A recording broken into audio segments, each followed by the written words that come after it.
أعوذ بالله السميع العليم من الشيطان اللعين الرجيم بسم الله الرحمن الرحيم الحمد لله رب العالمين والصلاة والسلام على سيد الأنبياء والمرسلين سيدنا ونبينا وشفيع المذنبين أبي القاسم محمد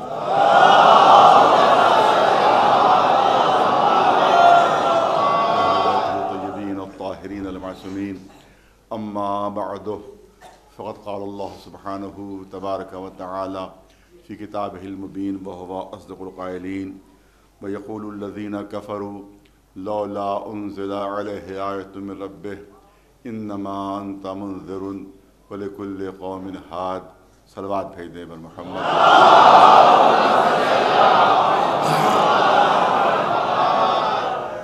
ظاہر ہے کہ محدود وقت کے اندر مجھے مجلس ختم کرنا ہے. بہت زیادہ وقت نہیں میرے پاس، لیکن جو موضوع ہے وہ بہت ہی تفصیلی اور بہت طویل موضوع ہے.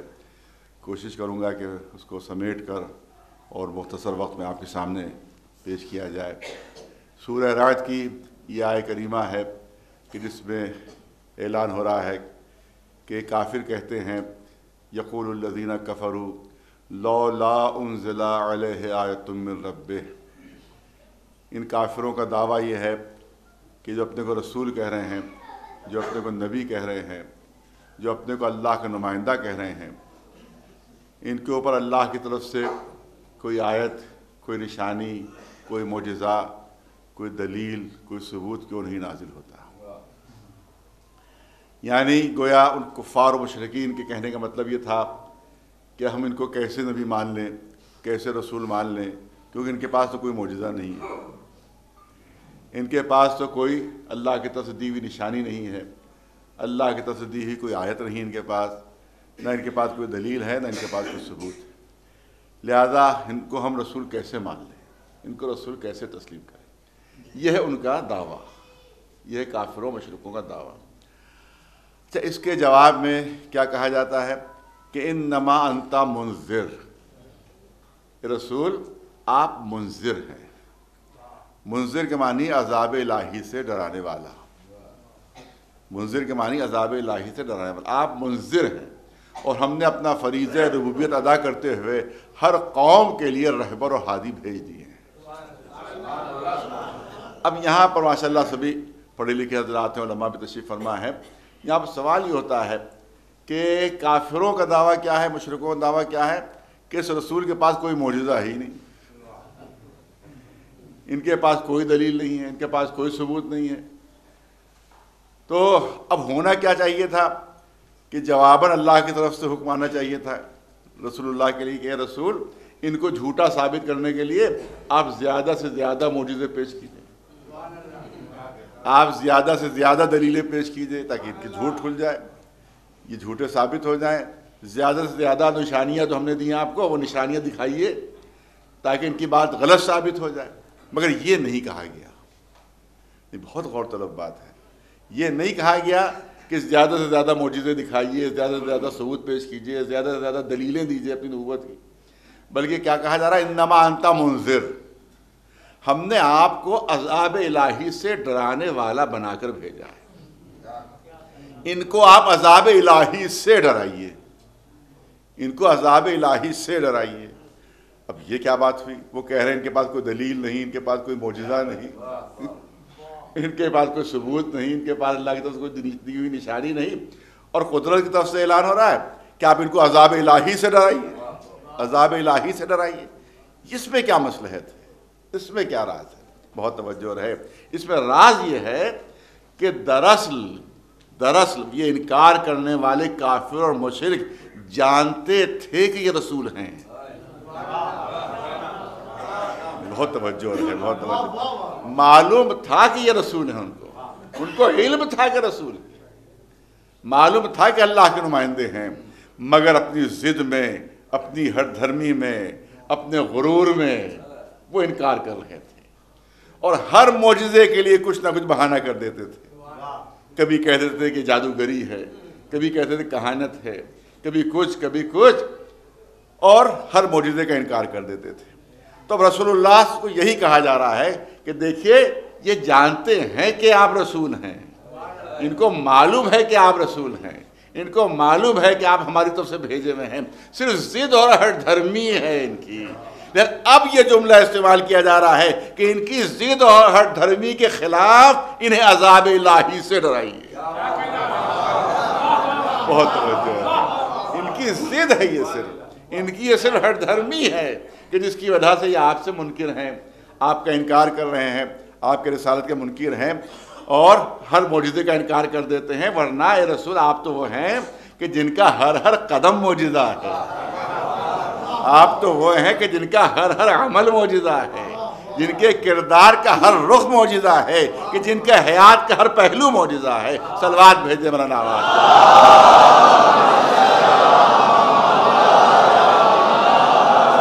نہیں، میں نے کہا بہت تفصیلی موضوع ہے، لیکن اس کو بہت سمیٹ کر بہت مختصر کر کے پیش کرنا ہے۔ آپ دیکھیں کبھی قرآن مجید میں سورہ بنی اسرائیل میں ہلکی سی ایک تفصیل موجود ہے جس میں سے یہ اندازہ ہوتا ہے کہ صرف ضد اور ہٹ دھرمی تھی۔ کچھ ہلکی سی ان کی جو مطالبات ہیں وہ پیش کیے ہیں جنہیں قرآن مجید میں۔ ان کا پہلا مطالبہ یہ سورہ بنی اسرائیل میں موجود ہے۔ پہلا مطالبہ یہ تھا ان کا کہ وہ ملک ہمیں دکھائی دے جو آپ کے پاس آتا ہے۔ جب ہم کو وہ دکھائی دے گا تب ہم آپ کو رسول مانیں گے، تب ہم آپ کو پیغمبر مانیں گے۔ تو اب سوال یہ ہوتا ہے کہ اگر ملک ان کو دکھائی نہیں دیتا تو اس میں رسول کی طرف سے کیا کمی ہے؟ ان کی نگاہوں میں وہ بصیرت نہیں جو ملک کو دیکھ سکے۔ تو جب ان میں وہ بصیرت ہی نہیں کہ ملک کو دیکھ سکے، تو یہ ملک کو اگر نہیں دیکھ پا رہے ہیں تو اس میں رسول کی طرف سے کیا کمی ہے؟ دوسرا مطالبہ تھا کہ وہ ملک ہم پر نازل ہو جو آپ پر نازل ہوتا ہے۔ تو یہ بھی قرآن میں موجود ہے کہ وہ ملک ہم پر نازل ہو جو آپ پر نازل ہوتا ہے، تب ہم آپ کو مان لیں گے آپ رسول ہیں۔ تو سوال یہ ہوتا ہے کہ اگر یہ اس لائق ہوتے کہ ملک ان پر نازل ہو تو یہ تو خود ہی نبی بن جاتے، یہ تو خود ہی رسول بن جاتے، پھر کسی اور رسول کی کیا ضرورت؟ بہت توجہ ہے، ہلکے ہلکے اشارے۔ تو یہ مطالبہ کہ ملک ہم پر نازل ہو، اور پھر توجہ ہے، دیکھ اسی سے اندازہ ہوگا، تیسرا مطالبہ اسی سے اندازہ ہوگا کہ ضد اور ہٹ دھرمی ہے خالی۔ تیسرا مطالبہ کیا تھا کہ یہ آسمان آپ کے اشارے پر ٹوٹ کر ہم پر گر پڑے۔ یہ بھی قرآن میں موجود ہے۔ یہ آسمان ٹکڑے ہو کر ہم پر گر پڑے، جب یہ ٹکڑے ہو کر ہم پر گر پڑے گا تو ہم مان لیں گے آپ نبی ہیں، ہم مان لیں گے آپ رسول ہیں۔ تو کوئی ان احمقوں سے پوچھے کہ جب آسمان ٹوٹ کر تم پر گر پڑے گا تو نبی کے ماننے کے لیے بچے گا کون؟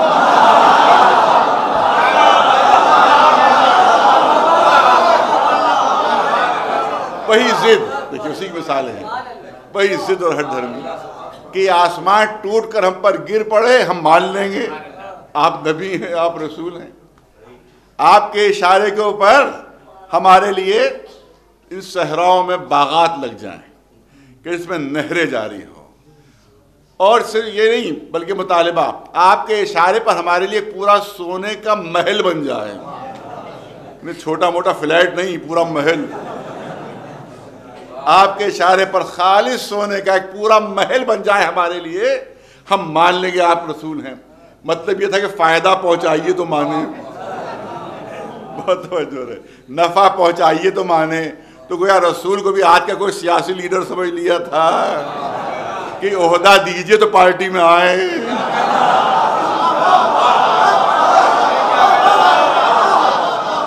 کوئی نفع پہنچائیے تو آپ کی پارٹی میں شامل ہو۔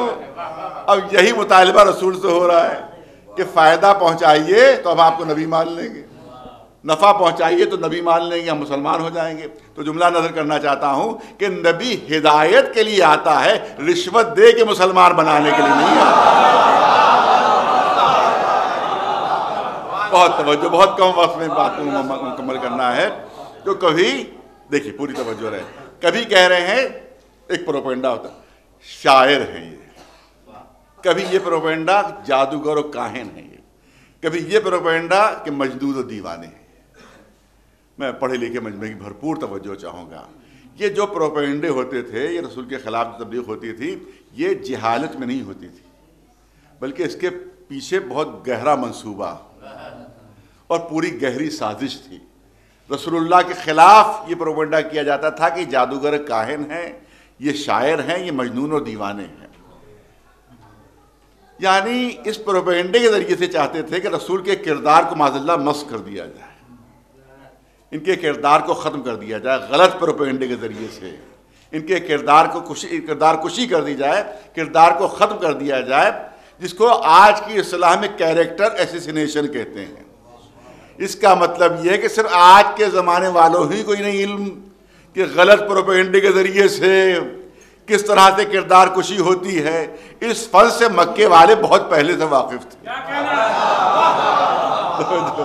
کہ کس طرح سے غلط پروپیگنڈے سے کردار کشی ہو جاتی ہے۔ لہذا کردار کشی کے لیے اب یہ کہا جاتا ہے کہ پوچھتے لوگ کہ شاعر کیوں کہتے تھے، تو اس کے لیے ہمارے علماء تشریف فرمایا جو عربی دا حضرات تو بہتر جانتے ہیں کہ اس زمانے کی شاعری لفظوں کے لحاظ سے تو بہت بھاری بھرکم ہوتی تھی، مگر معنوں کے لحاظ سے بہت پست ہوتی تھی، بہت گری ہوئی شاعری ان کی ہوتی تھی، اور ایسے ایسے اشعار ان کے کہ نہ میں ممبر سے پڑھ سکتا ہوں۔ ایک صلوات بھیجیں محمد۔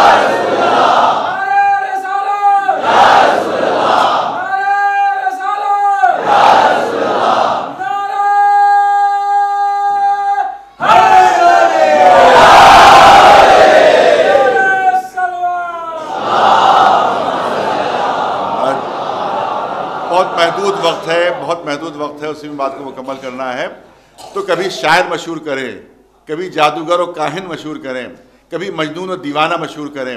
میں نے عرض کیا کہ اس زمانے کی شاعری لفظوں کے لحاظ سے تو بھاری بھرکم ہوتی تھی، مگر معنوں کے لحاظ سے بہت پست ہوتی تھی۔ لہذا اس زمانے کا جو سنجیدہ طبقہ تھا وہ شاعروں کی شاعری کو توجہ نہیں دیتا تھا، لہذا شاعر مشہور کر دو تاکہ اس زمانے کے سماج کا جو سنجیدہ طبقہ ہے وہ رسول سے دور ہو جائے۔ نہیں، بہت اہم پہلو جو پیش کرنا چاہتا ہوں، سنجیدہ طبقہ دور ہو جائے۔ اچھا، جادوگر و کاہن کیوں مشہور کرتے تھے؟ اس لیے مشہور کرتے تھے کہ اس زمانے کی خواتین جادوگروں اور کاہنوں سے خوف زدہ رہتی تھیں، ڈرتی تھیں۔ ارے توجہ، تاکہ جادوگر و کاہن مشہور کرو تاکہ سماج کا آدھا حصہ جو خواتین کی صورت میں ہے وہ ڈر کر قریب نہ آئے، اس طرح سے ہدایت سے محروم ہو جائے۔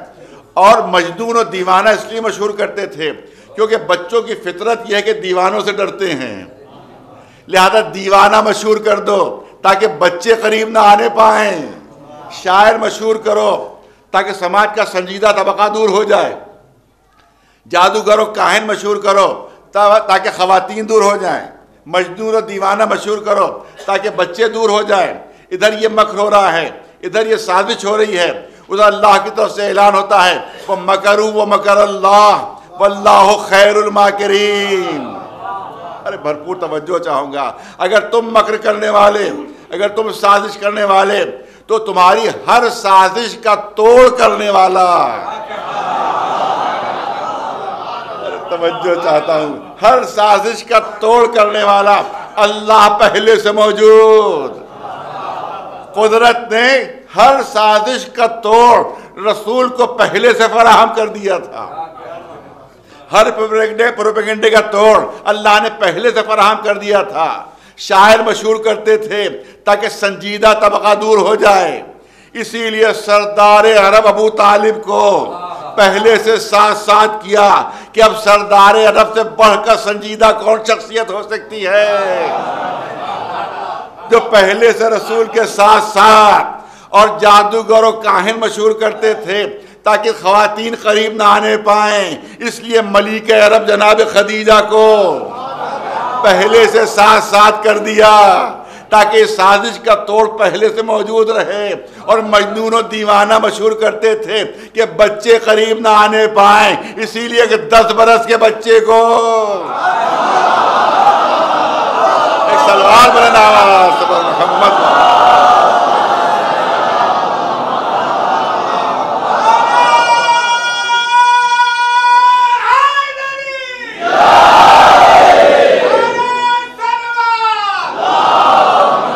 پہلے سے ساتھ ساتھ کر دیا تاکہ ہر سازش کا توڑ پہلے سے رسول کے پاس موجود رہے. اس کے بعد 2 معجزے ایسے دیے جو قیامت تک باقی رہنے والے. 2 معجزے، تمام تفصیلات کو چھوڑتے ہوئے 2 معجزے ایسے دیے جو قیامت تک باقی رہنے والے. وہ 2 معجزے کون؟ ایک قرآن صامت اور ایک قرآن ناطق. یہ 2 معجزے وہ جو قیامت تک باقی رہنے والے. قرآن معجزہ، اہل بیت معجزہ. ارے توجہ رہے. قرآن کے لیے دعویٰ کہ ان کنتم فی ریب مما نزلنا علی عبدنا فأتوا بسورۃ من مثلہ وادعوا شہداءکم من دون اللہ ان کنتم صادقین. دیکھو اگر تم کو قرآن میں شک ہے تو قرآن کا جواب لے آؤ.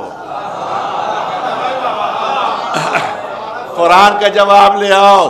10 سوروں کا نہیں لا سکتے، پورے قرآن کا جواب نہیں لا سکتے، 10 سوروں کا لے آؤ. 10 سوروں کا نہیں لا سکتے، 1 سورے کا لے آؤ. 1 سورے کا نہیں لا سکتے، فَلْيَأْتُوا بِحَدِيثٍ مِثْلِهِ. مفسر کہتے ہیں اس کا مطلب یہ ہے کہ 1 آیت کا جواب لے آؤ. نہیں موقع نہیں، لیکن میں چاہتا ہوں کہ بعض بچوں جوانوں تو پہنچے.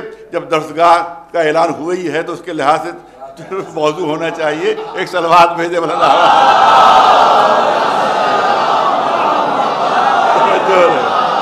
بہت توجہ چاہتا ہوں. دیکھیے کسی بھی مذہب، بہت توجہ چاہوں گا خاص طور سے جوانوں کی، کسی بھی مذہب نے، کسی بھی دھرم نے، کسی بھی دین نے اپنے کو ختم کرنے کے لیے، اپنے کو مٹانے کے لیے اتنی آسانی فراہم نہیں کی ہے جتنی اسلام نے فراہم کر دی. عجیب جملے ہیں، عجیب جملے ہیں. کسی بھی مذہب نے اپنے کو ختم کرنے کے لیے، اپنے کو مٹانے کے لیے اتنی آسانی نہیں دی ہے کہ جتنی اسلام نے دے دی ہے. اور یہ آسانی ایسی ہے جو قیامت تک باقی رہے گی. یہ نہیں کہ 1400 سال پہلے تھی، آج نہیں، آج بھی قیامت تک باقی ہے. اگر تمہیں رسول کی رسالت کو ختم کرنا ہے، اگر تمہیں اسلام کی حقانیت کو ختم کرنا ہے، اگر تمہیں قرآن کی صداقت کو ختم کرنا ہے تو ہم تمہیں قیامت تک کے لیے موقع دے رہے ہیں. قیامت تک کے لیے موقع دے رہے ہیں. قرآن کی 1 آیت کا جواب لے آؤ. قرآن کی 1 آیت کا جواب لے آؤ. آج آ جائے اسلام ختم، کل آ جائے اسلام ختم، 10 سال بعد آ جائے اسلام ختم، 100 سال بعد آ جائے اسلام ختم. کتنی آسانی فراہم کر دی ہے. تو اب سوال یہ ہوتا ہے کہ وہ عرب والے جن کو اپنی فصاحت و بلاغت پر ناز، جن کو اپنی زبادانی پر غرور، جو پوری دنیا کو عجم کہتے تھے، اپنے کو عرب. علماء سے پوچھ لیجئے عرب کے کیا معنی ہیں. عرب کے معنی ہے بہت بولنے والا، عرب کے معنی ہے بڑا زباندار، عرب کے معنی ہے بڑا فصیح و بلیغ. اپنے کو عرب کہتے تھے، پوری دنیا کو عجم کہتے تھے. عجم خالی ایرانیوں کو نہیں کہتے تھے بلکہ پوری دنیا کو عرب اپنے مقابلے میں عجم کہتے تھے. عجم کے معنی ہے گونگا، عجم کے معنی ہے گونگا. اپنی زبادانی پہ اتنا ناز تھا، اپنی فصاحت و بلاغت پہ اتنا غرہ تھا کہ اپنے کو کہتے تھے عرب اور پوری دنیا کو عجم. ہمارے مقابلے میں پوری دنیا گونگی ہے، پوری دنیا ہمارے مقابلے میں گونگی ہے. قرآن بار بار ان کی غیرت کو جھنجھوڑ رہا ہے، ان کی حمیت کو للکار رہا ہے. پورے قرآن کا جواب نہیں لا سکتے، 10 سوروں کا لے آؤ. 10 سوروں کا نہیں لا سکتے، 1 سورے کا لے آؤ. 1 سورے کا نہیں لا سکتے، 1 آیت کا لے آؤ. ارے بار بار حمیت کو جھنجھوڑ رہے ہیں. اس کے بعد جواب نہ ہو سکا، جواب نہ ہو سکا۔ ارے یہ بہترین دلیل ہے، پوری توجہ رہے قرآن کے اعجاز کی بہترین دلیل کہ جو پوری دنیا کو گونگا کہا کرتے تھے خود قرآن کے مقابلے میں گونگے بن کر رہ گئے۔ ایک صلوات بھیج دے بلند آواز سے پر محمد والا۔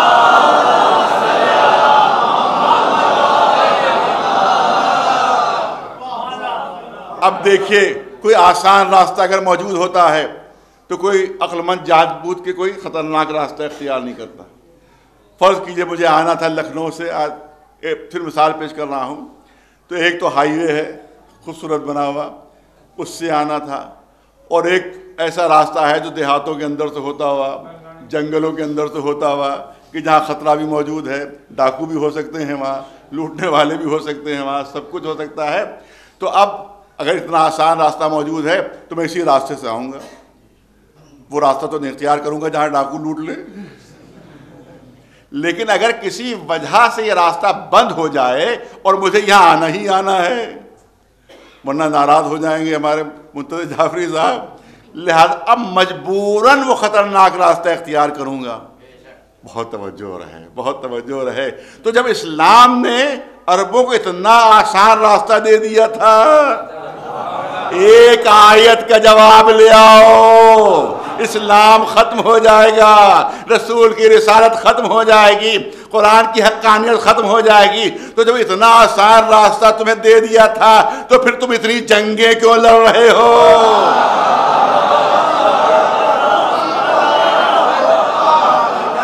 یہ جنگ بدر کیوں ہو رہی ہے، پھر جنگ احد کیوں ہو رہی ہے، پھر جنگ خیبر کیوں ہو رہی ہے، پھر جنگ خندق کیوں ہو رہی ہے، پھر یہ جنگ حنین کیوں ہو رہی ہے؟ یہ جنگیں کاہے کے لیے ہو رہی تھیں؟ اسلام کو ختم کرنے کے لیے ہو رہی تھی یا کسی اور مقصد سے؟ اسلام کو ختم کرنا مقصد تھا تو کسی جنگ کی ضرورت ہی نہیں تھی، بلکہ دوسرے لفظوں میں یوں کہوں کہ اپنے پہلوانوں کو علی کے ہاتھوں سے کیوں کٹوا رہے ہو؟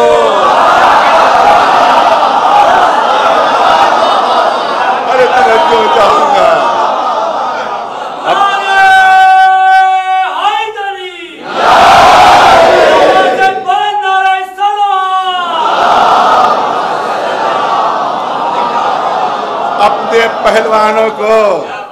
اپنے پہلوانوں کو علی کے ہاتھوں سے کیوں مروا رہے ہو، کیوں قتل کروا رہے ہو، کیوں کٹوا رہے ہو؟ ارے ایک آیت کا جواب لے آؤ، نہ جنگ بدر لڑنا پڑے گی، نہ جنگ احد لڑنا پڑے گی، نہ جنگ خندق لڑنا پڑے گی۔ تو شاید مشرکین مکہ جواب دیں کہ اگر آیت کا جواب ممکن ہوتا تو ہم اتنی جنگیں لڑتے ہی کیوں؟ اس کا مطلب یہ ہے کہ یہ جنگیں نہیں ہیں بلکہ اعجاز قرآنی کے سامنے اظہار شکست کیا جا رہا ہے۔ ایک صلوات بھیج دے بلند آواز۔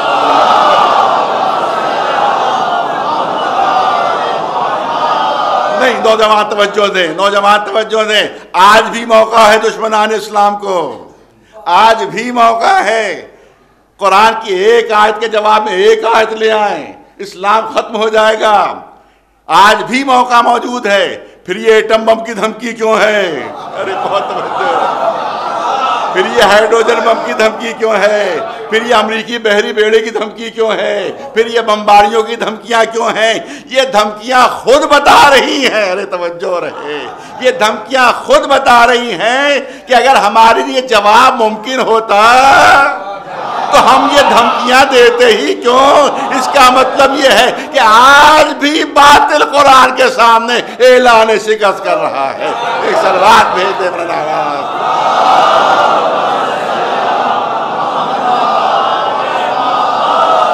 ایک صلوات بلند آواز سے بلند محمد۔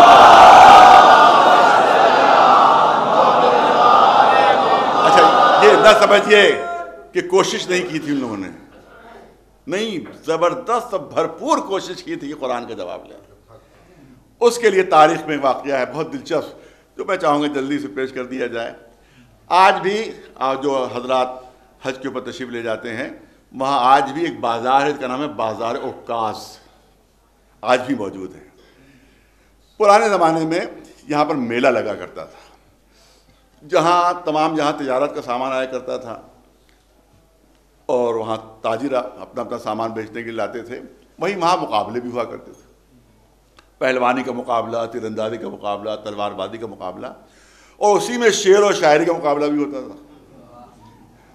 اور یہ اسی مقابلے کے نتیجے میں جو سب سے اچھا قصیدہ ہوتا تھا اس کو کعبے میں آویزاں کیا جاتا تھا.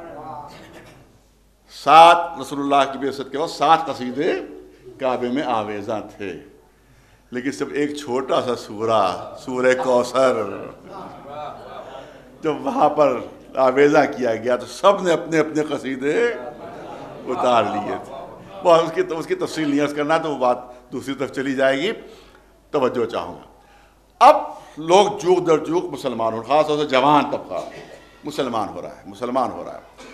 اب مشرکین جو ہے، بلکہ یوں کہنا چاہتا ہوں کہ جو بت قدوں کے ٹھیکیدار گھبرائے ہوئے،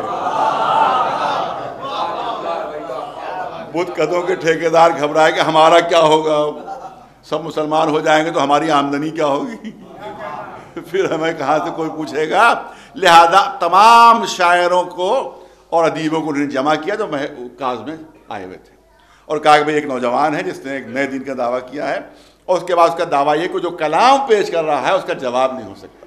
تم اتنے بڑے شاعر، اتنے بڑے ادیب ہو، جاؤ 1 سال کا ہم تمہیں موقع دیتے ہیں، سال بھر بعد جب آنا تو قرآن کا جواب لے کر آنا. اور ان کو قرآن کا نمونہ دے دیا انہیں نے، وہ سب لے کے چلے گئے. سال بھر بعد واپس آئے. اب انہیں نے سردار مکہ نے دوبارہ ان کو پھر جمع کیا. جب وہ جمع ہو گئے تو ان سے پوچھا کہ بھئی جواب لائے؟ وہ سب سر جھکائے بیٹھے ہوئے. ارے جواب لائے؟ وہ خاموش ہے. کہہ رہے کچھ جواب تو دو. ارے کچھ ہی جواب دو، جواب لائے کہ نہیں لائے؟ تو انہی نے سر اٹھا کر کہا تم نے پورے قرآن کا جواب مانگا تھا، سال بھر ہم کوشش کر کے تھک گئے، ایک آیت کا جواب نہیں ہو سکا،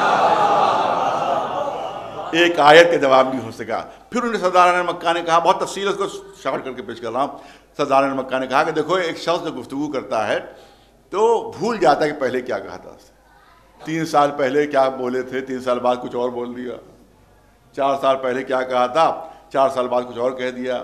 تو 2-3 سال میں، 4 سال 5 سال میں آدمی پچھلی بات بھول جاتا ہے. سیاسی لیڈر تو 1 گھنٹے میں بھول جاتے ہیں.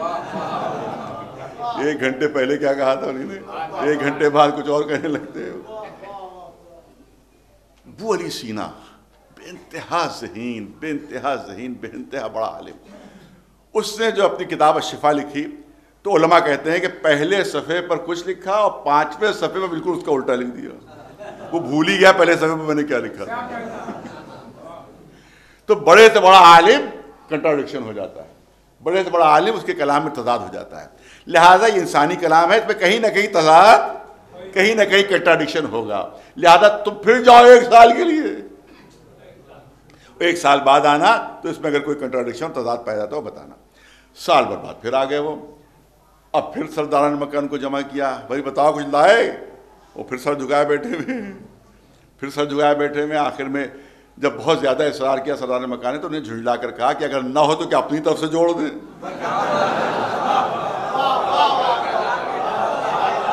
ہم تو کوشش کر کے تھک گئے، قرآن میں کوئی کنٹراڈکشن، کوئی تضاد موجود نہیں. اب میں تفصیل چھوڑتے ہوئے کر رہا ہوں کہ آخر میں سرداران مکہ نے تلواریں نکالی، ان بیچارے شاعروں ادیبوں کے گردن پر رکھ کر کہا دیکھو اب ہمیں نہیں معلوم کہ تمہیں کیا لانا ہے، لیکن اگلے سال آنا تو کچھ لے کر آنا، ورنہ ہماری تلواریں ہوں گی اور تمہاری گردنیں ہوں گی. اور بیچارے شاعر ادیب کیا کریں، خاموش بیٹھے. کہتے ہیں اچھا کوشش کریں گے، ہم دیکھیے کوشش کریں گے. پورا سال گزرا، پھر عکاس کا وہ میلہ ہوا، وہ سارے شاعر و ادیب جمع ہوئے. بہت توجہ ہے. اب سب کے چہرے پر خوشی ہے، سب کے چہرے پر خوشی ہے. سردار مکہ نے کہا بڑے خوش نظر آ رہے ہو، کیا بات ہے؟ کہا لے آئے. بہت توجہ، خاص طور سے بچے و جوان سنے. کہا لے آئے. کہا کیا لائے؟ کہا 4 مقامات قرآن مجید میں ایسے ہیں کہ جہاں پر زبان و بیان اور فصاحت کے قانون کی خلاف ورزی ہوئی ہے. لہذا اب یہ فصاحت و بلاغت کا معجزہ نہیں رہا، الہی کلام نہیں رہا. دیکھیے ہر زبان کا قانون یہ ہے کہ جو پرانی لفظیں ہوتی ہیں وہ متروک ہو جاتی ہیں، نئی لفظیں شامل ہوتی ہیں. ہر زبان کا قانون یہ ہے. میں مثال پیش کر دوں تاکہ بچے بھی سمجھیں کہ دیکھیے میر تقی میر اردو زبان کے شاعر ہیں، کتنے زبردست شاعر. ان کا ایک شعر بہت مشہور ہے کہ سرحانے میر کے آہستہ بولو ابھی ٹک روتے روتے سو گیا. تو یہ ٹک اردو کا لفظ ہے, تبھی تو وہ انہیں نے نظم کیا, تبھی تو استعمال کیا. مگر آج کیا اگر کوئی شاعر استعمال کرے تو لوگ کہیں کیا بے تک ہانک رہا ہے. اب یہ لفظ اردو میں استعمال نہیں ہوتا. اب کوئی استعمال کرے تو یہ خلاف فصاحت ہے, اس کو کہتے ہیں خلاف فصاحت اور زبان کے قانون کی خلاف ورزی. 4 مقامات ایسے ہیں کہ قرآن نے وہ لفظیں استعمال کی ہیں جو آج کا شاعر و ادیب استعمال نہیں کرتا, کبھی قدیم زمانے میں استعمال ہوتی تھی. کہ کون سی لفظ ہے؟ کہ حضوا کی لفظ ہے, دوسری عجاب کی لفظ ہے, تیسرے کبار کی لفظ ہے. اور پہلے لفظ شے پہ لام داخل ہوتا تھا لیکن اب نہیں داخل ہوتا, مگر قرآن نے داخل کیا. یہ ہے فصاحت کی خلاف ورزی. لہذا قرآن فصاحت کا معجزہ نہیں ہے, یہ خود ان کا اپنا بنایا ہوا ہے. بہت توجہ ہے. سب کے سب سرداران مکہ خوشی خوشی تمام شاعروں کو لے کر دروازے رسالت پر پہنچے. دروازہ کھٹکھٹایا, رسول باہر نکلے, دیکھا باہر مجمع جمع, سارے سردار موجود, تمام شاعر و ادیب موجود. رسول نے فرمایا کہ کاہے کے لیے آئے ہو؟ کہ ہم نے قرآن مجید میں 4 غلطیاں نکالی ہیں. غلطیاں بھی 4 ہی ملی ان کو, ایک صلوات بھیجے پر محمد.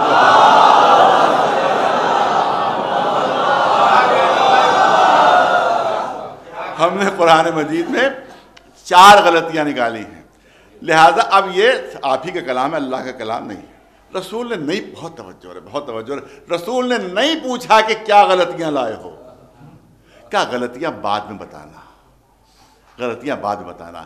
اس وقت پورے عرب میں جس کو تم سب سے بڑا شاعر و ادیب سمجھتے ہو اس کو لے آؤ.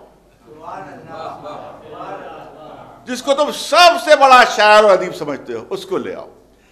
رسول نے کہا اس کو لے آؤ, پھر بتانے کی غلطیاں کیا ہیں.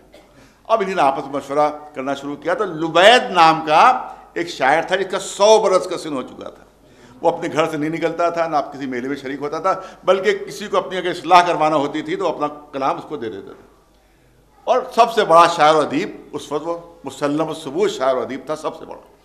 سب نے طے کیا اسی کو لے کر آتے. اب سارے سردار لبید کے گھر پر پہنچے. 100 برس کا بوڑھا ہو, اس کی خوشامد کرنے لگے. اس نے انکار کیا کہ بھائی میرا آپ سن نہیں ہے کہ میں کہیں جا سکوں. ان کا صاحب دھرم خطرے میں ہے, مذہب خطرے میں ہے, آپ کو تو آنا ہی ہے, چلنا ہی ہے, ورنہ سارے نوجوان ہمارے بہک جائیں گے اور سب ہمارا دھرم اور ہمارا دین جو ہے چھوڑ دیں گے سب, آپ کو تو چلنا ہی ہے. اب جب سرداران مکہ نے اتنا اصرار کیا تو باہر چلنے پہ آمادہ ہوا. اب چلنا پھرنا اس کے لیے مشکل تھا, پتہ نہیں کاندھوں پر لاد کے لے کر آئے کہ ڈولی پر لائے کہ فینس پر لائے, پتہ نہیں جس طرح سے بھی لائے ہوں. باہر بڑی خوشامد کر کے اس کو لے کر آئے. اب رسول اللہ کے پاس پہنچے. وہاں رسول اللہ کا جیسے انداز تھا کہ ہر ایک کی تعظیم تو کرتے ہی تھے وہ. تو آج بھی عرب میں بھی ہے اور ایران میں بھی قاعدہ یہی ہے کہ جب بھی کوئی مہمان آتا ہے تو جو اگر وہ مہمان بیٹھ بھی جاتا ہے تو پھر وہ میزبان اس کی تعظیم کے لیے اٹھتا ہے. تو جب میزبان اٹھتا ہے تو مہمان بھی اٹھتا ہے ساتھ ساتھ, اور جب میزبان بیٹھتا ہے تو ساتھ ساتھ وہ مہمان بھی بیٹھتا ہے. یہ عرب میں بھی قاعدہ, ایران میں بھی قاعدہ ہے.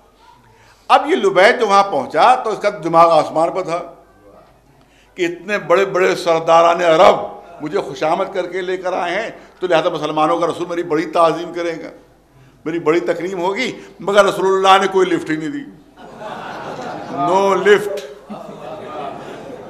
اس کو دیکھا بھی نہیں.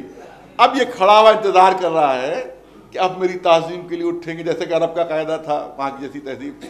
اب میرے لیے اٹھیں گے, اب میرے لیے اٹھیں گے. رسول نے کوئی لفٹ ہی نہیں دی. تو جب انہیں اس سے سوچا کہ جب کوئی لفٹ ہی نہیں ملے تو خود ہی بیٹھ جاؤں. اب ظاہر 100 برس کا اندازہ کیجیے کہ بیٹھنے میں بھی دیر, اٹھنے میں بھی دیر. اب جب وہ بیٹھنے لگا تو ابھی پوری طرح بیٹھ نہیں پایا تھا کہ رسول اٹھ گئے.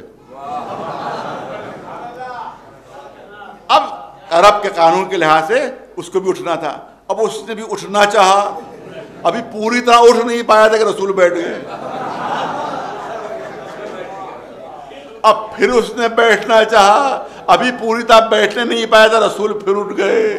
4-5 مرتبہ جو اس بڈھے کو اٹھا بیٹھیاں کرا لی. تو وہ جھنجلا گیا. دیکھیں بہت توجہ رہے, بہت توجہ. وہ جھنجلا گیا اور جھنجلا کر اس نے کچھ جملے بولے. جھنجلا کر کچھ اعتراض کیا لائے تھے؟ خضوع کا لفظ استعمال نہیں ہوتا. کیا اعتراض لائے تھے؟ کبار کا لفظ استعمال نہیں ہوتا, عجاب کا لفظ استعمال نہیں ہوتا, اور لفظ شے پر لام داخل نہیں ہوتا. یہ اعتراضات لے کر آئے تھے. رسول نے نہیں پوچھا اعتراض کیا ہے, نہیں پوچھا کیا غلط کیا نکالی, پہلے اس کو لے آؤ جو تمہاری نگاہوں میں سب سے بڑا اس وقت عرب کا شاعر اور ادیب ہے.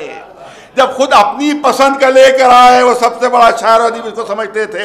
رسول نے عجیب انداز اختیار فرمایا, خوب اس کو جب اٹھا بیٹھیاں کرا لی تو اس کو غصہ آ گیا, وہ جھنجلا گیا, اس نے کچھ جملے بولے, اتتخذنی ہزوا, کیا تم میرا مذاق اڑا رہے ہو؟ انی شیخ کبار, میں تم سے سن میں بہت بڑا ہوں. انا ھذا منک لشیء عجاب, اور تم جیسی شخصیت کے لیے یہ بڑی عجیب بات ہے. وہ تمام لفظ استعمال کر رہا ہے کہ جس پر اعتراض لے کر آئے ہیں.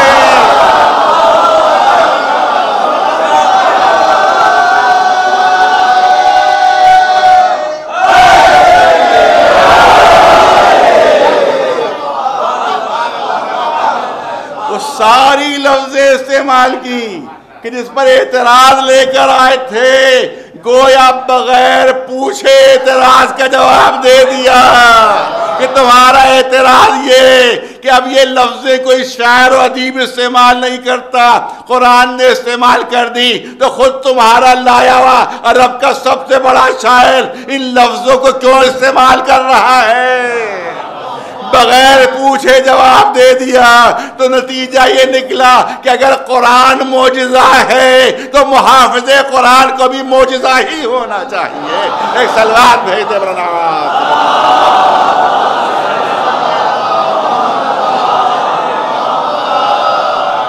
بس میں نے کہا کہ بڑا مشکل منزل ہے تو کم وقت میں بات کیسے, لیکن ایک بہت اہم پہلو جو کرنا چاہتا ہوں. جب اعجاز قرآن کا تذکرہ ہے تو ایک پہلو بہت ضروری ہے. وہ پہلو یہ ہے کہ تمام فرقوں کے علماء نے بات تحریر فرمائی ہے کہ جس نبی کو بھی اللہ نے جو معجزہ دیا ہے, جب تک اس نبی کی ظاہری حیات باقی رہتی ہے وہ معجزہ باقی رہتا ہے, اور جب اس نبی کی ظاہری حیات ختم ہو جاتی ہے تو چاہے وہ شے موجود بھی ہو پھر بھی وہ معجزہ نہیں رہتی, پھر بھی معجزہ نہیں رہتی. جناب موسیٰ کا جو عصا تھا وہ اس کا معجزہ یہ تھا کہ جب زمین پر ڈالتے تھے تو وہ اژدہا بن جاتا تھا, اور جب آرام کرنے کے لیے لیٹتے تھے تو سایہ درخت بن جاتا تھا. لیکن بنی اسرائیل میں معجزہ یہ عصا برسوں رہا, بنی اسرائیل کے پاس برسوں ہی عصا رہا, مگر نہ اژدہا بنا نہ سایہ دار درخت بنا. بھئی عصا تو وہی ہے, عصا تو وہی ہے, اب کیوں نہیں یہ اژدہا بن رہا ہے؟ تو ہر ایک ہی کہے گا وہ دست موسیٰ نہیں رہا جسے بطور اعجاز دیا گیا تھا, لہذا اب یہ لکڑی ہے, معجزہ نہیں ہے. جناب سلیمان پیغمبر کو جو معجزہ تھا ان کا تخت تھا جو ہوا میں اڑتا تھا, 300 برس تک موجود رہا, مگر ان کے بعد پھر ہوا میں نہیں اڑا, جبکہ تخت وہی ہے. تو بتایا گیا کہ کیونکہ نبی نہیں رہا اس لیے وہ اب معجزہ نہیں رہا. تو کسی معجزے کے لیے ہر عالم نے, ہر فرقے کے عالم نے یہ بات تحریر کی ہے کہ کوئی معجزہ اس وقت تک معجزہ رہتا ہے جب تک وہ نبی موجود ہو, اور نبی دنیا سے رخصت ہو گیا تو وہ شاید اگر ہو بھی تو معجزہ نہیں رہتی. اب میں عوام سے سوال نہیں ہے, مسلمان علماء سے سوال ہے میرا, مسلمان علماء سے سوال ہے میرا کہ یہ بتائے قرآن مجید آج معجزہ ہے یا نہیں ہے. پبلک سے نہیں سوال ہے, علماء سے سوال ہے, دوسرے فرقوں کے علماء سے سوال ہے کہ مجھے اتنا بتا دیں کہ آج قرآن مجید معجزہ ہے یا نہیں.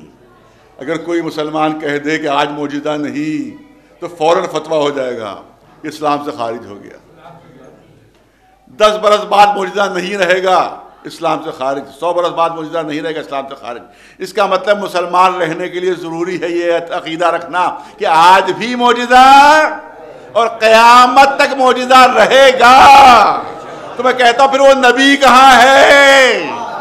ارے توجہ رہے, شرط ہے وہ نبی موجود رہے, شرط ہے وہ نبی موجود رہے کہ جس کو چیز بطور معجزہ دی گئی ہے قرآن نظر آ رہا ہے، نبی نظر نہیں آ رہے ہیں. تو یہ مسلمان عالموں مجھے بتاؤ کہ ہم قرآن کو معجزہ کیسے مان لیں، کیونکہ تمہیں نے شرط لکھی ہے.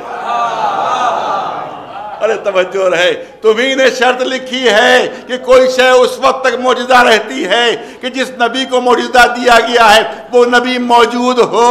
قرآن ہے، وہ نبی نہیں، تو قرآن کو معجزہ کیسے مانیں؟ تو یاد رکھو ایک ہی حل ہے، اس کے علاوہ کوئی دوسرا حل موجود نہیں.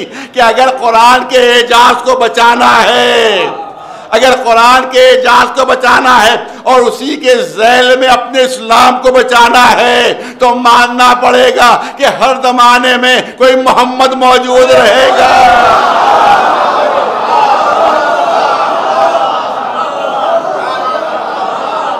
ایک صلوات بلند آواز سے محمد.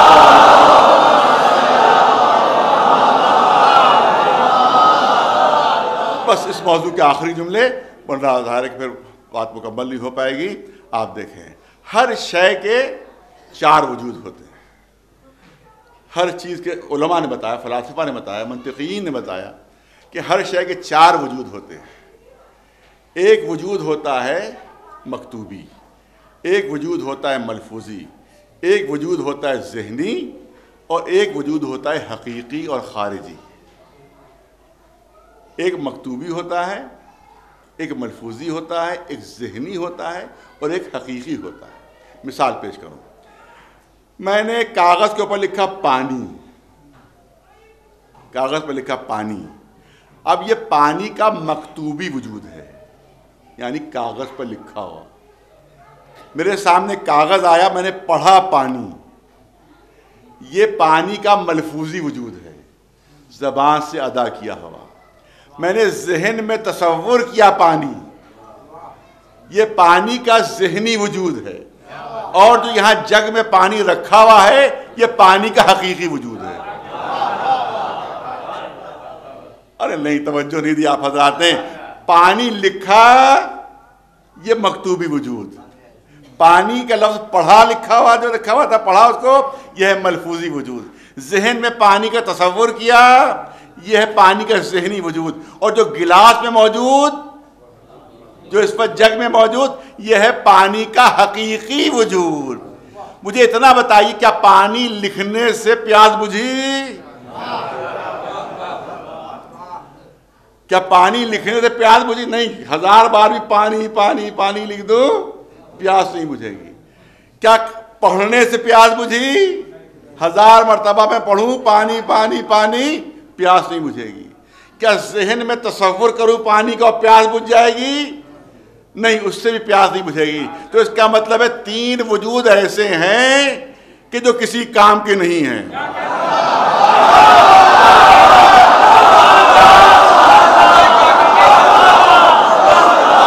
نہ لکھنے سے پیاس بجھی، نہ پڑھنے سے پیاس بجھی، نہ تصور کرنے سے پیاس بجھی. پیاس بجھے گی چوتھے وجود سے جو حقیقی وجود ہے.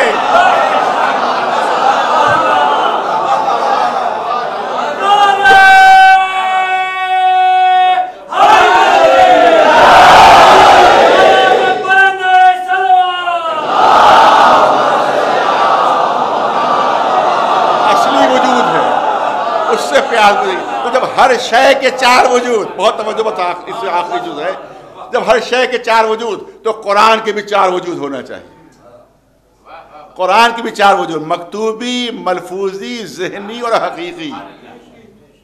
مکتوبی، ملفوظی، ذہنی اور حقیقی.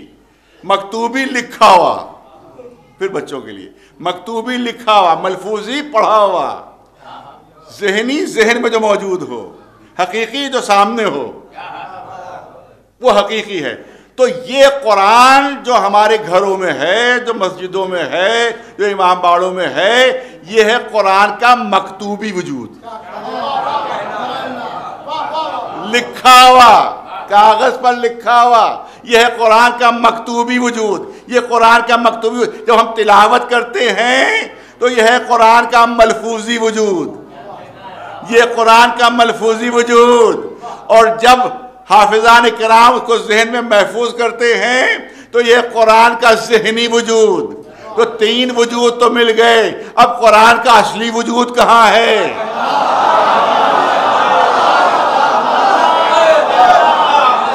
قرآن کا حقیقی وجود کہاں ہے؟ قرآن نے اعلان کیا نزل بہ الروح الامین علی قلبک.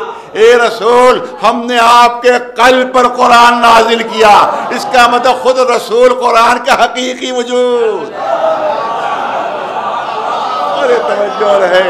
خود رسول قرآن کا حقیقی وجود ہے. خود رسول قرآن کا حقیقی وجود ہے. یہ جو قرآن ہمارے سامنے ہے یہ قرآن کا مکتوبی وجود ہے. اب مجھے اتنا بتا دیجئے، پھر علماء سے سوال، مجھے اتنا بتا دیجئے کہ اسی مکتوبی قرآن میں اگر کوئی مسلمان یہ کہہ دے کہ سارا قرآن تو صحیح ہے، صرف ایک مقام پر ایک آیت میں غلطی ہو گئی ہے، کچھ سہو ہو گیا ہے، کچھ نسیان ہو گیا ہے، کچھ وہاں پر خطا ہو گئی ہے، پورے قرآن کو صحیح مان رہا ہے، صرف ایک آیت میں اگر اس نے غلطی نکال دی تو دنیا کا ہر مسلمان عالم کہے گا کافر ہو گیا، اسلام سے خارج ہو گیا. پورے قرآن کو صحیح مان رہا ہے، صرف ایک آیت میں غلطی نکال دی کہ اس میں غلطی ہے، کچھ خطا ہے، کچھ نسیان ہے، تو ہر عالم کہے گا اسلام سے خارج ہو گیا. تو مجھے اتنا بتا دو کہ جو مکتوبی قرآن میں غلطیاں نکالے وہ اسلام سے خارج. رسول تو حقیقی قرآن ہے تو اس میں غلطیاں نکالتے ہیں کہ بھول جاتے تھے، نسیان کا شکار ہو جاتے تھے، شیطان بہکا لیتا تھا. تو ان کے لیے آپ کا کیا فتویٰ ہونا چاہیے؟ ایک صلوات پر آواز.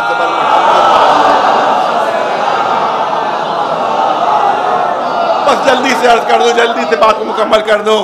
تو اس کا مطلب رسول ہے حقیقی قرآن، رسول ہے حقیقی قرآن.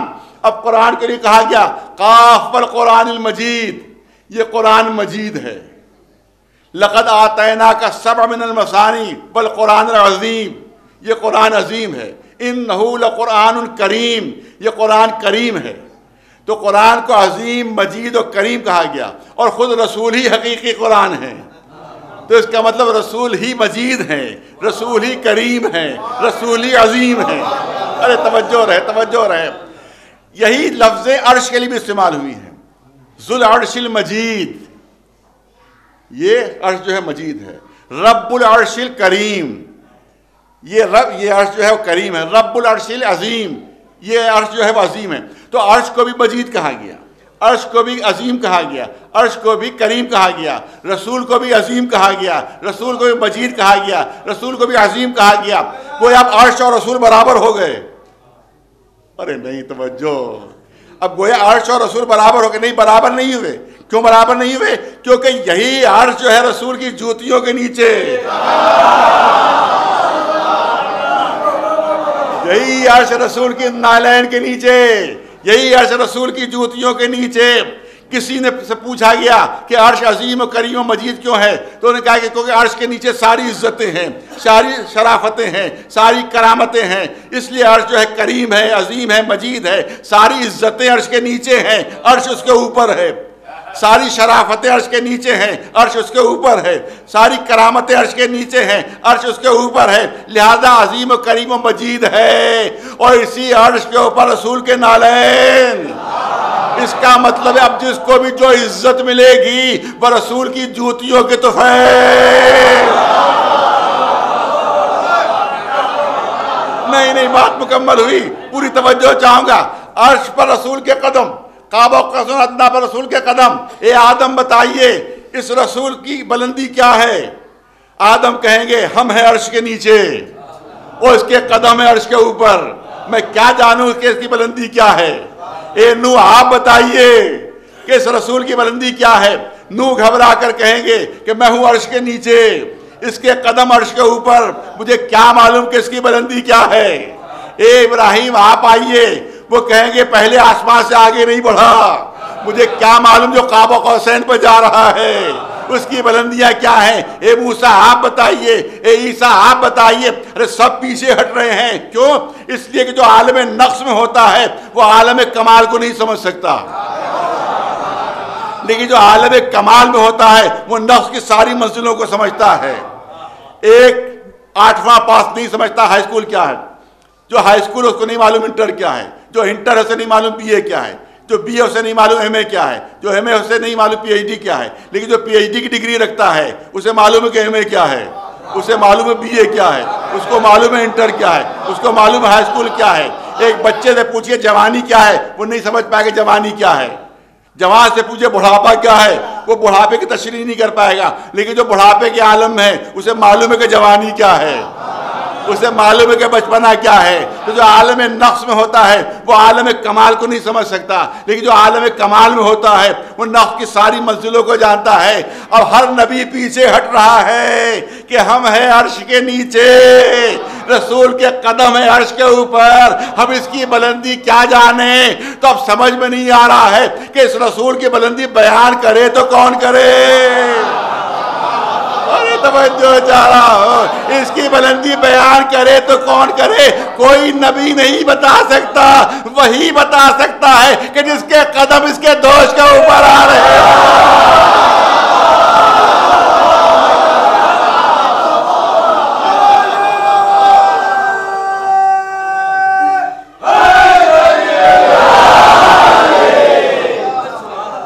اگر رسول کو سمجھتا ہے تو اہل بیت سے سمجھو، اگر رسول کو سمجھنا تو اس سے سمجھو کہ جس کو رسول نے سند دی کہ فاطمہ میرا ٹکڑا ہے، فاطمہ میرا جز ہے، فاطمہ تو بضعۃ منی، فاطمہ میرا جز ہے۔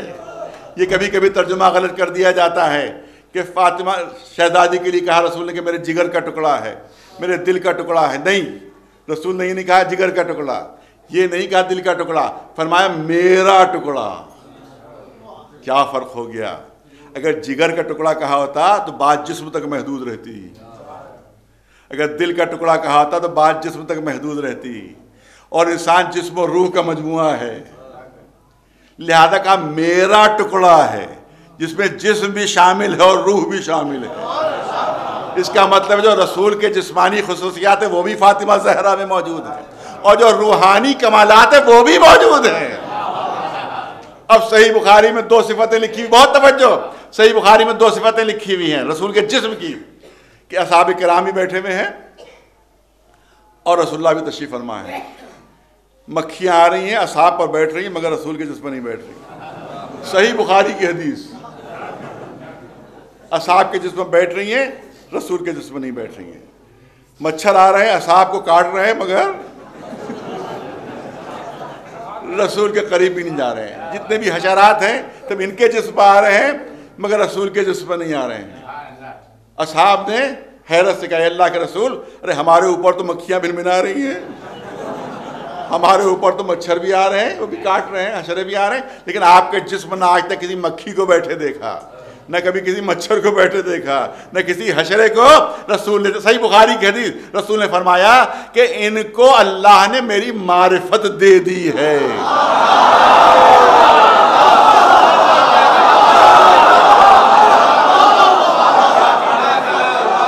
ان مکھیوں کو معرفت دے دی ہے، ان مچھروں کو معرفت دے دی ہے، ان حشرات کو معرفت دے دی ہے۔ تمہارے جسم پر تو نظر آئیں گے، میرے جسم پر نہیں بیٹھیں گے، کیونکہ اللہ نے ان کو میری معرفت دے دی ہے۔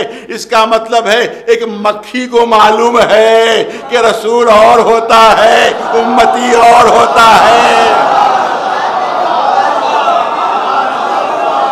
ایک مکھی کو علم کہ رسول اور امتی اور، مگر ذاکر نائک کو نہیں معلوم۔ ایک صلوات پہ دے بلند آواز۔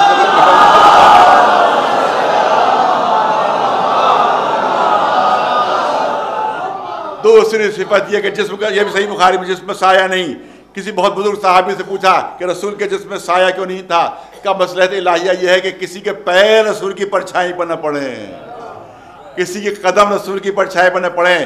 تو رسول کون تھے؟ وہ اصحاب رسول تھے، یعنی اللہ کو یہ گوارا نہیں کہ کسی صحابی کے قدم رسول کی پرچھائی پر آئے، مگر یہی رسول ہیں جن کی دوش کے اوپر علی کے قدم آ رہے ہیں، تو ہم کیسے برابر مان لیں؟ ایک صلوات بھیجے بلند آواز سے۔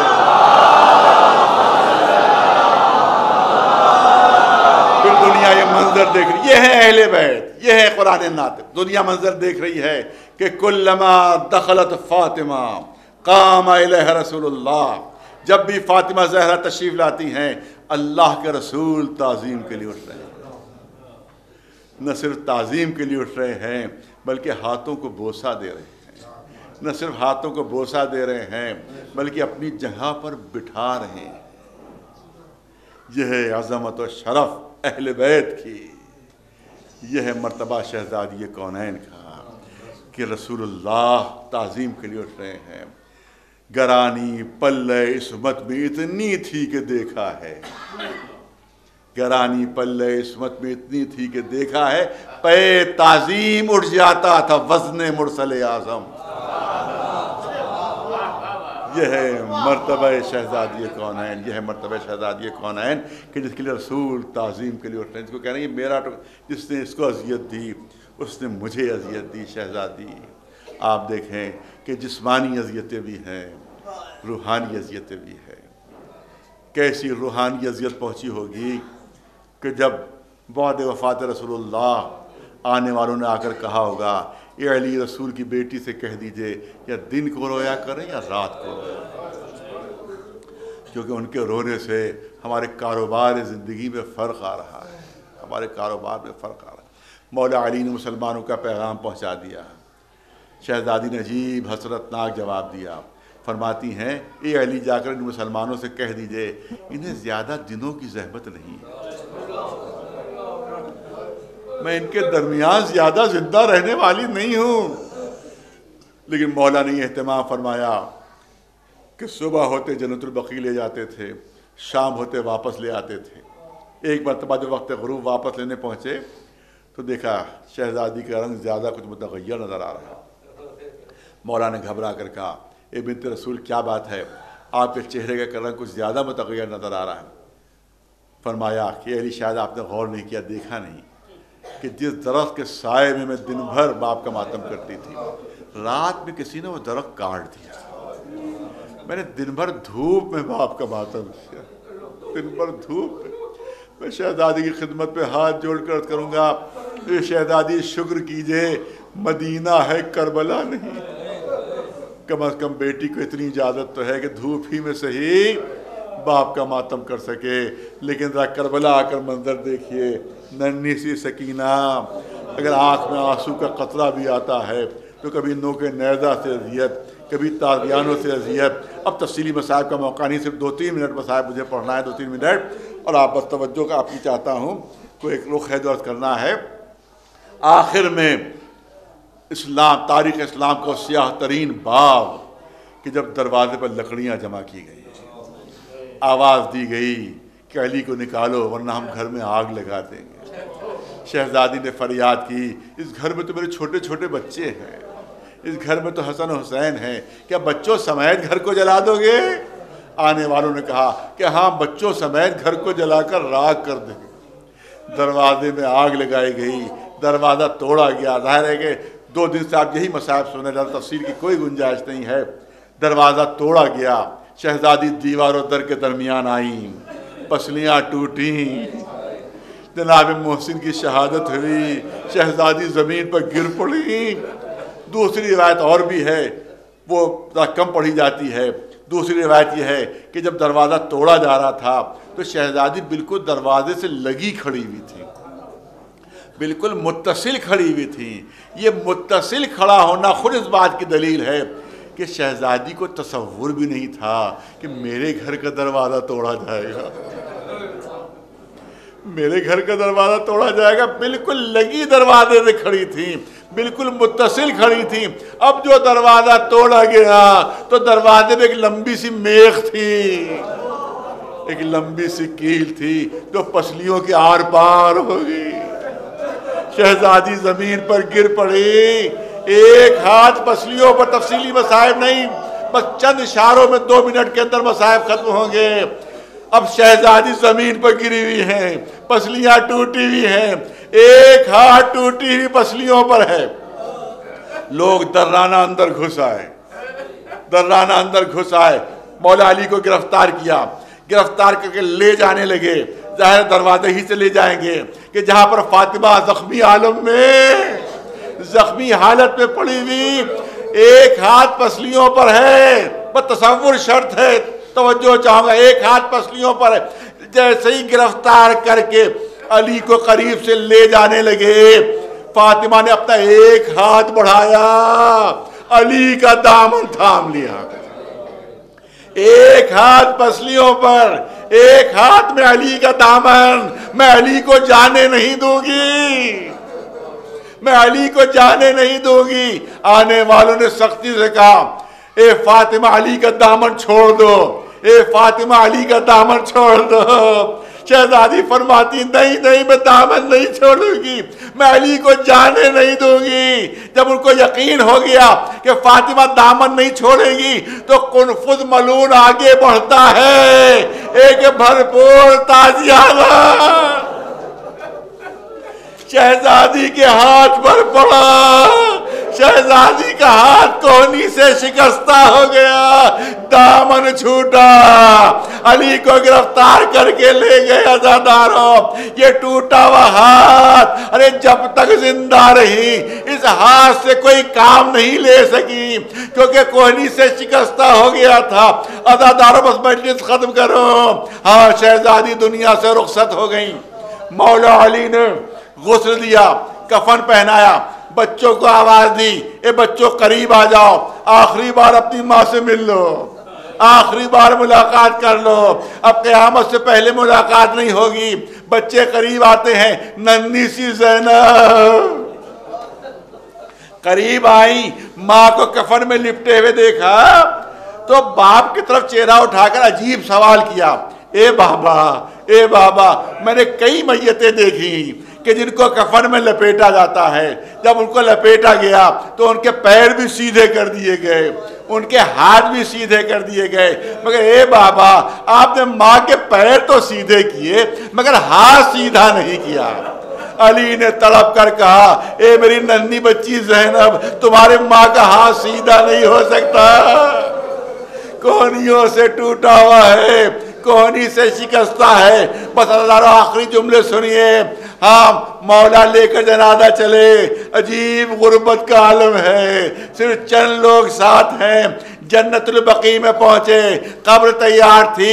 عزاداروں آپ نے دیکھا ہوگا کہ جب بھی کسی خاتون کو دفن کیا جاتا ہے، جب بھی کسی خاتون کو دفن کیا جاتا ہے تو کم از کم 2 محرموں کی ضرورت ہوتی ہے. ایک محرم وہ کہ جو قبر کے اندر اتر کر میت کو سنبھالے اور قبر میں رکھے، اور دوسرا محرم وہ کہ جو اوپر سے جنازہ دے. آپ نے دیکھا ہوگا کہ اس وقت اعلان ہوتا ہے کہ سارے نامحرم ہٹ جائیں. میں آخری جملے کرنا چاہتا ہوں، سارے نامحرم ہٹ جائیں، صرف محرم موجود رہیں. جب بھی خاتون کوئی دفن ہونے لگتی ہے تو سارے نامحرموں کو ہٹا دیا جاتا ہے، جو صرف محرم ہوتے ہیں وہاں پر رہتے ہیں. تو کم از کم 2 محرموں کی ضرورت ہوتی ہے کسی بھی خاتون کو دفن کرنے کے لیے. مگر مولا کی بے کسی دیکھیے، مولا کی مظلومی دیکھیے کہ وقت دفن شہزادی علی تنہا محرم تھے، اکیلے محرم تھے. بچے اتنے چھوٹے چھوٹے تھے، نہ قبر میں اتر کر لاش کو سنبھال سکتے تھے، نہ اوپر سے لاش سپرد کر سکتے تھے. علی کرے تو کیا کرے. روایت کہتی یہی وقت تھا کہ علی نے مدینے کا رخ کیا، آواز دی اے اللہ کے رسول علی کی مدد کے لیے آ جائیے، علی کی مدد کے لیے آ جائیے. روایت کہتی ہے قبر سے 2 ہاتھ بلند ہوئے، اے علی میری امانت میرے سپرد کر دو، اے علی میری امانت میرے سپرد کر دو. عزاداروں آپ کو اندازہ نہیں ہوا کہ رسول کے ان جملوں سے علی پر کیا گزری ہوگی، علی پر کیا گزری ہوگی جب رسول نے فرمایا ہوگا اے علی میری امانت میرے سپرد کر دو، میری امانت میرے سپرد کر دو. یاد کیجئے کہ جب شہزادی کی رخصتی ہونے لگی تھی، جب مولا علی کے گھر رخصت ہونے لگی تھی تو رسول کے جملے یہ تھے کہ اے علی ہاذہی فاطمۃ ودیعۃ عندک، اے علی یہ فاطمہ میری امانت ہے تمہارے پاس، یہ فاطمہ میری امانت ہے تمہارے پاس۔ عزادارو، امانت کے لیے شرط یہ ہے کہ جیسی امانت لی جائے ویسی امانت واپس کی جائے۔ جیسے ہی رسول نے قبر سے کہا ہوگا اے علی میری امانت مجھے واپس کر دو، شاید علی نے فریاد کی ہو اے اللہ کے رسول یہ علی آپ سے شرمندہ ہے، ارے جب امانت لی تھی تو پسلیاں بھی سالم تھی، ہاتھ بھی سالم تھا، لیکن جب امانت واپس کر رہا ہوں تو پسلیاں ٹوٹی ہوئی ہے، ہاتھ شکستہ ہے، یہ علی آپ سے شرمندہ ہے، یہ علی آپ سے۔ سَيَعْلَمُ الَّذِينَ ظَلَمُوا أَيَّ مُنقَلَبٍ يَنقَلِبُونَ أَلَا لَعْنَةُ اللَّهِ عَلَى الْقَوْمِ الظَّالِمِينَ۔ گزارش ہے ایک مرتبہ سورہ حمد، 3 مرتبہ سورہ توحید کی تلاوت فرما کر جملہ مومن و مومنات کی روحوں کو ایصال ثواب فرما دیں۔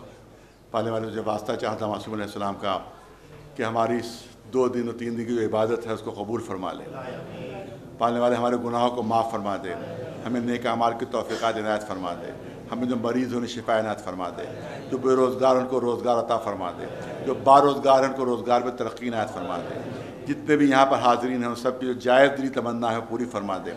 پالنے والے جو بانی مجلس ہیں ہمارے مولانا ان کی توفیقات میں مزید اضافہ ہو، ان کو صحت و سلامتی و طول عمر عطا فرما۔ پالنے والے دنیا میں جتنے بھی دہشت گرد ان کو نیست و نابود فرما دے، جو حکومتیں دہشت گردوں کی سرپرستی کر رہی ہیں ان حکومتوں کو بھی تباہ و برباد فرما دے۔ پالنے والے ہمیں اس وقت تک دنیا سے نہ اٹھانا جب تک محمد و آل محمد علیہ السلام ہمارے کردار ہمارے عمل سے راضی نہ ہو جائے۔ پالنے والے ہمارے آخری امام کے ظہور میں تعجیل فرما اور ہم کو ان کے غلاموں و جانثاروں کو شمار فرما۔ ربنا تقبل